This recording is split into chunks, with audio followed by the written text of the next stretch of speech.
algunas de las vías que nos permitan reconducir una situación que, de no ser reconducida, nos llevaría al colapso, que de hecho ya ha generado situaciones de estas características en algunos territorios. No solo es la sequía o no solo son las inundaciones, es la contaminación de las masas de agua subterráneas, es la sobreexplotación de determinadas masas, son los problemas de la falta de aportación de sedimentos al mar, lo cual genera evidentes riesgos de inundaciones en las poblaciones litorales. Es decir, no existen soluciones mágicas. La solución mágica de construir embalses parece ser que ignora cuáles son las consecuencias que esto genera aguas abajo, ¿no? Con lo cual, en la coincidencia de buena parte de sus apreciaciones, creo que debemos de asumir que el agua podría ser perfectamente uno de los sectores que estuviese al margen de las crisis económicas. El agua puede ser un sector autoconsistente en su conjunto. Tengamos en cuenta que probablemente es uno de los servicios, de las prestaciones públicas, que tiene un nivel de estimación ciudadana medido en el pago de la tarifa que está por encima del 99,5%, con unas tarifas que, por cierto, comparativamente están muy por debajo de algunos países que se considera que son países con una disponibilidad de recurso mucho mayor que el nuestro. A veces cuesta trabajo explicar a los suecos o a los finlandeses o a los alemanes cómo es posible que en algunos casos en nuestro país ni siquiera se cobre por el uso de las infraestructuras del agua.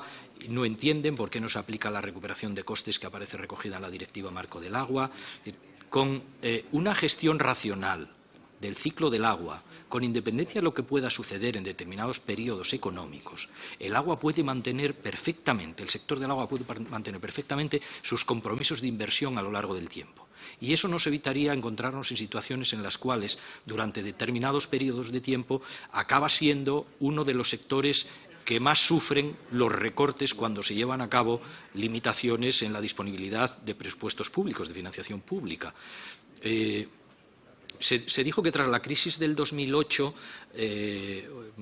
las políticas aplicadas tuvieron como consecuencia un deterioro en los derechos del conjunto de los ciudadanos.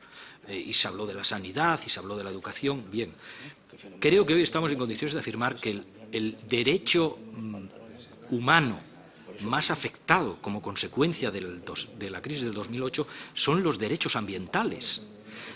El hundimiento de la capacidad de inversión en el ciclo del agua nos llevó a una situación de suelo en la cual, pues, viniendo de periodos de inversión, que por cierto la presidenta de esta comisión era ministra del Gobierno de España, que se movía en el entorno de los 1.500 millones de euros de presupuesto año, nos encontramos en el 2018 con del orden de 350 millones de euros para toda España.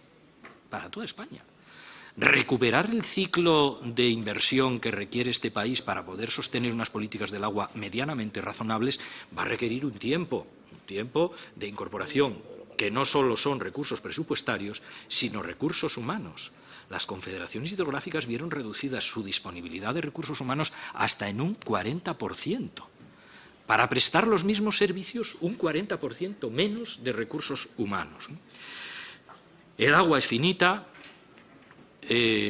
No pagamos por el agua, pagamos por las infraestructuras que sirven para la gestión del agua. Por lo tanto, hay que trasladar con claridad este mensaje a los ciudadanos. Y a partir de ahí es verdad que entramos en un escenario que es el escenario de la adaptación como consecuencia del impacto climático. Bien, hay que hacer inversiones, efectivamente, hay que hacer inversiones. Hay que hacer inversiones en muchas infraestructuras porque vemos que nos vamos a mover en las previsiones de calendario más o menos inmediatas en una reducción de disponibilidad de recursos de entre el 15 y el 40%, dependiendo de en qué territorios. Ahora bien, necesitamos acompañarlo desde el principio de un mensaje muy claro. La inversión en adaptación no puede ser de ninguna de las maneras un incentivo al consumo. Es decir, si nosotros invertimos en la construcción de una desaladora, no es para poner más agua al servicio de nuevos usos, sino para que en la previsión de que vamos a ver minorados los recursos convencionales, estos puedan ser sustituidos por el agua desalada o el agua reutilizada. Y desgraciadamente estamos viendo en algunos sitios mensajes que van justo en otra dirección, de que adelante sin problemas, sin limitación, porque va a haber agua sin límites. No, esto no puede ser así. Con lo cual, estamos ahora mismo en el proceso de planificación de los planes del siguiente ciclo, que tienen que ser los aprobados en el año 2027. Espero y confío en que podamos incluso superar los niveles de participación social que nos llevaron a aprobar los de este tercer ciclo de planificación. Por cierto, que de media consiguieron un nivel de aceptación en los consejos de demarcación y en el Consejo Nacional del Agua por encima del 85%, lo cual quiere decir que la capacidad de construir consensos en torno al agua depende del esfuerzo del conjunto de todos, y creo que se ha conseguido un nivel más que razonable y, por lo tanto, confío en que abordemos este nuevo ciclo de planificación teniendo en cuenta, entre otras, algunas de las apreciaciones que usted trasladaba. En relación con la intervención del diputado, del señor Figaredo, que no está ahora mismo, pero bueno, en todo caso, a los que vamos teniendo años ya se acuerdan algunas cosas que revelan la edad que tenemos. Yo me acuerdo de una película que se titulaba Don R que R, que me parece que protagonizaba Paco Martínez Soria. Tengo que reconocerle al señor Figaredo que él es persistente, ¿eh? Y por más que le ponga sobre la mesa los datos, él es inasequible al desaliento. Sigue con su mantra de la demolición de presas, del sanchismo y la demolición de presas. Ya se lo dije antes, voy a volver a repetírselo. Se han demolido en los últimos 10 años 5 presas en este país. 4 entre 2013 y 2018, una en el 2021, si no me equivoco, y en ese caso ni siquiera fue una presa de titularidad del Gobierno de España, sino de la Comunidad Autónoma de Madrid. Pero más aún le digo, es que en el periodo de gobierno del presidente Pedro Sánchez, en este país se han inaugurado 2 presas, 2 grandes presas. Una, la presa de Enciso, en La Rioja, y otra, la presa de Castrovido, en Burgos, después de un largo periodo de tiempo en el cual no se había inaugurado ninguna presa. Con lo cual, puede buscar otro discurso para la confrontación o la diferencia, pero este no, porque los hechos le dejan en evidencia. Y sobre otra apreciación que suele repetir mucho, pero ahora ha pasado de los aguas, de los ríos tiran el agua al mar, a los ríos, no sé, el Tajo o el Duero, desembocan en la frontera portuguesa. No, igual que el Ebro desemboca en el Mediterráneo, el Duero o el Tajo, Guadiana, desembocan en el Atlántico. Y, por lo tanto, son ríos que desde su nacimiento hasta su desembocadura tienen que cumplir con los mandatos de la Directiva Marco del Agua, que establecen un régimen de caudales ecológicos en todo su recorrido y la garantía de que a los estuarios llegue un nivel de agua suficiente. Eso sin hablar de que, efectivamente, este país ha cumplido 25 años de funcionamiento del Convenio de Albufeira, que, por cierto, es uno de los instrumentos de gestión de cuencas internacionales más demandados por otros países para incorporarlo a sus modelos de gestión de cuencas internacionales. Recibimos permanentemente visitas de delegaciones de otros países para ello. Entonces, bueno, no creo que no merece la pena abundar en más argumentos, porque seguimos dándole vueltas a ese discurso que yo creo que debería en este caso, el Grupo Parlamentario de Vox, renovar a tenor de que las evidencias no les dejan en buen lugar. En relación con las apreciaciones del Grupo Parlamentario, ¿había alguna otra apreciación más respecto a los periodos de retorno de los fenómenos extremos que se ha hecho mención por varios de los intervinientes? Efectivamente, nos encontramos en un marco en el cual, sobre el cálculo de que los parámetros de mayor aseguramiento que deberían de ser incorporados en los proyectos que se ejecutan para gestionar el ciclo del agua debían de tener, en la peor de las expectativas, un cálculo de periodo de retorno de 500 años, es evidente que en el Júcar han sido superados, sobrepasados amplísimamente.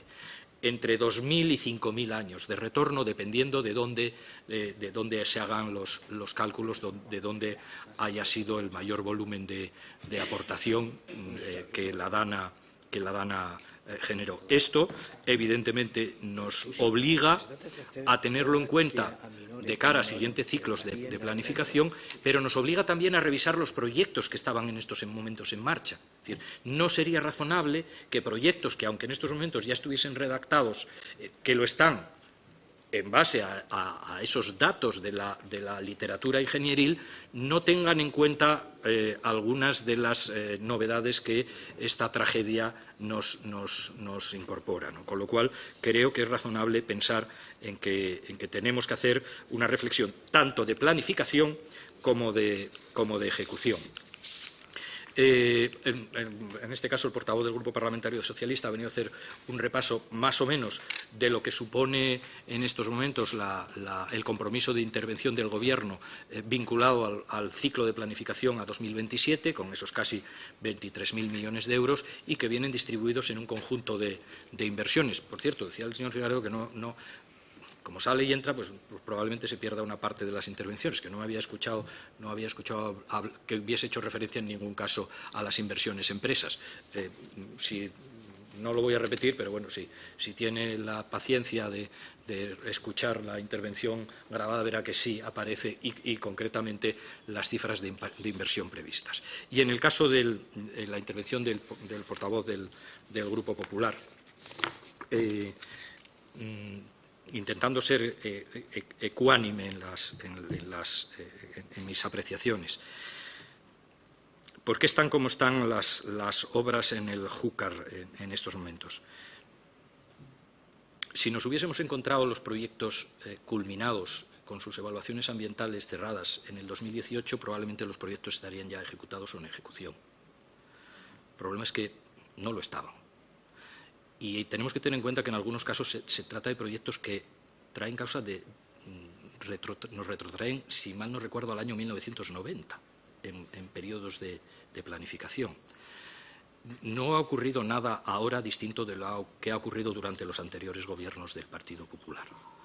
Y es que en la mayoría de los casos los proyectos que fueron sometidos una y otra vez a los trámites de información pública y de participación y de consulta obligada a las administraciones se habían venido encontrando reiteradamente con una oposición en el territorio que rechazaban de plano las características de esos proyectos.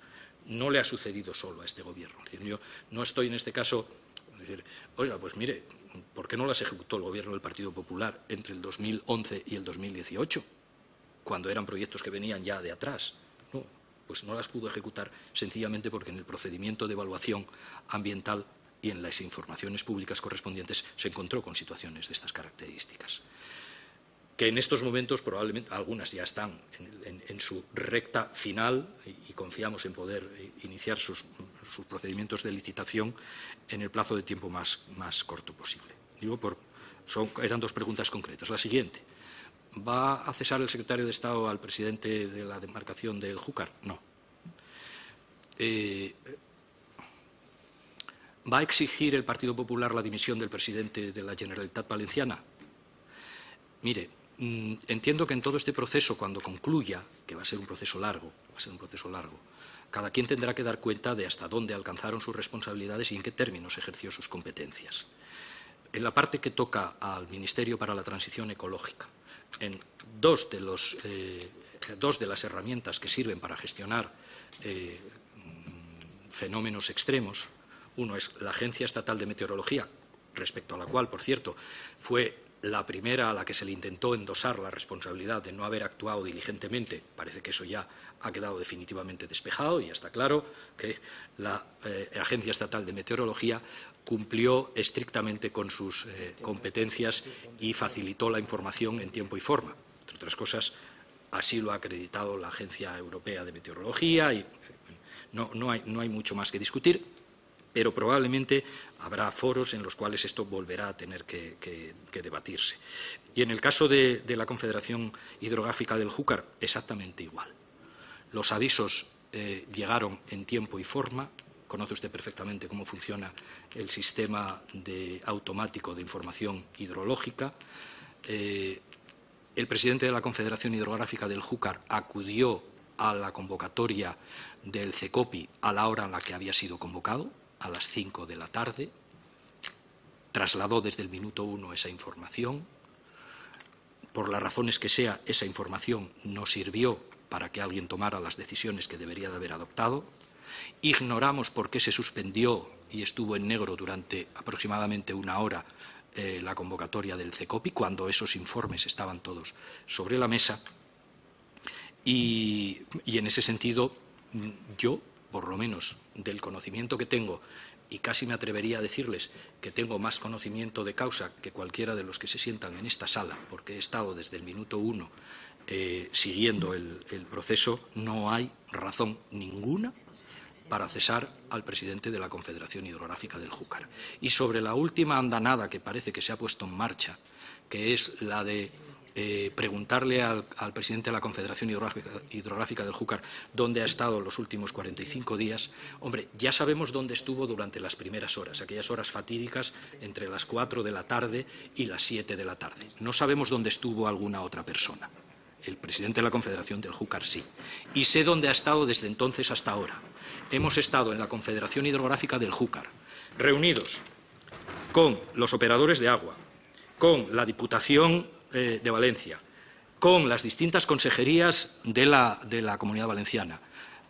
No hemos salido a los medios de comunicación a anunciar con quién nos reuníamos en cada momento. Y, por cierto, tengo que decir que el trabajo que hemos desarrollado con la Generalitat Valenciana en el seno de la Confederación Hidrográfica por parte de las consejerías, de las dos consejerías, ha sido impecable. Impecable. Las aportaciones tanto de los técnicos como de los responsables de ambas consejerías en las tareas de coordinación con la Confederación Hidrográfica, desde el minuto 1 hasta ahora, se ha mantenido de una forma extraordinariamente pulcra. Y eso nos ha permitido avanzar en algunos documentos que en las próximas fechas tienen que ser los que sirvan para poner en marcha, entre otros, los 500 millones de euros para la recuperación de las infraestructuras dañadas. Se ha hecho gracias a la cooperación de las administraciones locales y de la Administración autonómica y de la propia Diputación. Yo no tengo nada que reprochar en estos 45 días a los que ustedes hacen referencia, pero en los mismos términos en los que no hay nada que reprochar a quien desde la parte del Ministerio, fundamentalmente la Confederación Hidrográfica del Júcar, ha participado en ese proceso. Respecto al Tajo Segura, preguntas, ¿qué van a hacer ustedes? Voy a decirle, para que sea más fácil de traducir, lo que no vamos a hacer. Voy a decirle lo que no vamos a hacer. No vamos a tomar decisiones que nos lleven a tener que suspender durante todo un año hidrológico el envío de agua a la cuenca demandante. Conoce usted perfectamente que entre el 2017 y el 2018, 11 meses sin enviar ni un metro cúbico de agua a la cuenca demandante.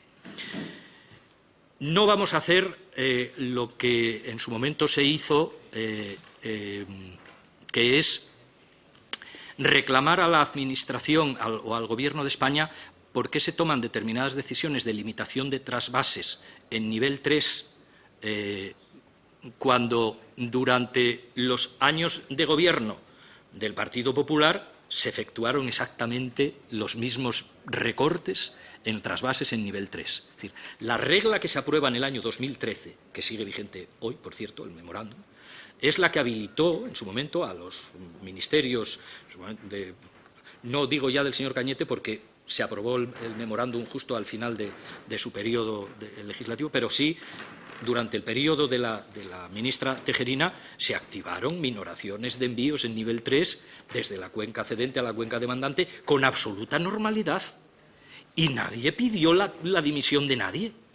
Bueno, pues con esa misma normalidad se han adoptado esas decisiones. Por cierto, decisiones que se traducen en que en el comparativo de los 5 años de gobierno del Partido Popular desde la aprobación del memorándum en 2013 hasta el 2018, en el comparativo con los 5 años posteriores del gobierno del Partido Socialista, se han enviado en el cómputo total 150 hectómetros cúbicos, más en este periodo que en el anterior.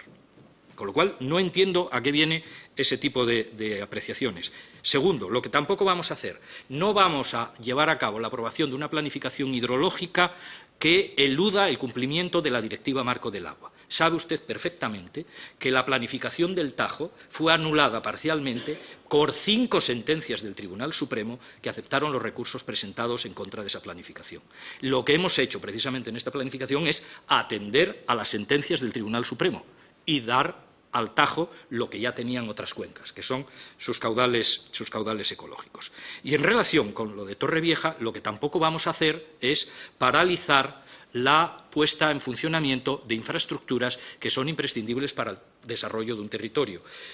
Recordará usted, y si no se lo recuerdo yo, que tras la construcción de la desaladora de Torrevieja, que por cierto costó, Dios y ayuda, hubo que llegar al Tribunal Constitucional para poder salvar la oposición del Ayuntamiento de Torrevieja, gobernada por el Partido Popular, que impedía el trazado de las conexiones del traslado del agua de la desaladora a los usuarios. Y hubo que llegar al Tribunal Constitucional, y una desaladora en esas condiciones para dar. O sea, lo que no vamos a hacer es lo que se hizo en aquel momento, paralizar infraestructuras que son necesarias para garantizar el suministro del agua.